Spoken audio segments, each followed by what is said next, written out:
El que s'ha creat és una identitat, una nova marca, un segell diferenciador de la parròquia. La tècnica que he fet servir és una escultura realitzada íntegrament amb xapa Corten, d'un pes aproximat d'uns 1.800 quilograms, reposa sobre un dau de formigó i a les dimensions totals d'alçada són 3,20 metres.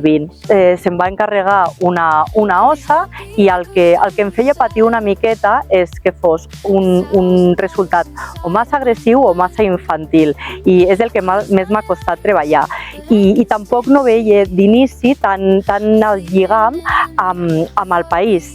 Sí que m'encant, però jo no estava acostumada a treballar amb aquest tipus de figura.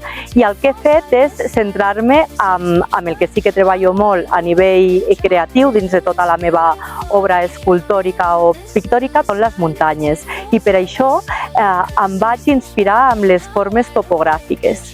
I per això vaig crear justament una ossa que està segmentada i quan la mirem de perfil el que ens representa, el que ens inspira són formes topogràfiques.